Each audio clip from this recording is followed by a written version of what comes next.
இந்த காமத்தினாலதான் பல கொலைகள் பல சண்டைகள் நடந்துச்சுன்ற. இப்பவும் அதான் அந்த சொத்து அடிதடி எல்லாத்துக்கும் பின்னாடி பாத்தீங்கன்னா பின்னாடி மருமக தூண்டி விட்டுருப்பா. ஏதோ ஒரு அவங்கள மட்டும் புகழறாங்க. கல்யாணம் ஆன உடனே கொஞ்ச காலத்துல அப்படி பிரிய ஆரம்பிக்கிறாங்கல்ல, அண்ணன் தம்பிக்குள்ள பிரிவு வர்றது.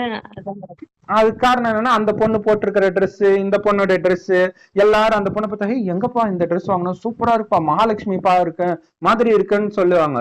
பக்கத்துல ஒரு பொண்ணுக்கு அங்க கட கட கட கட கடன்னு எரியும். ஆனா அது தெரியாது அவங்களுக்கு. இன்னொரு விஷயம் என்னன்னா, மனிதர்களுக்கு வந்து நம்ம அறியாமலே வந்து நம்ம ஒண்ணுத்த அடைஞ்சிட்டோம்னா அதை சொல்லாம இருக்க மாட்டோம். அதுதான் நமக்கு பிரச்சனையே.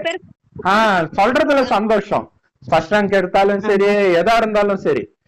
அப்ப இத சொல்றதே பெரிய பிரச்சனையா ஆயிடுது. இப்ப சமீபமா யாரோ ஒரு ஆன்மீகவாதி வந்து ஜோசியக்காரன்னு நினைக்கிறேன், அவர் பேசினார் என்னன்னா, இன்னைக்கு மனுஷங்க கிட்ட வந்து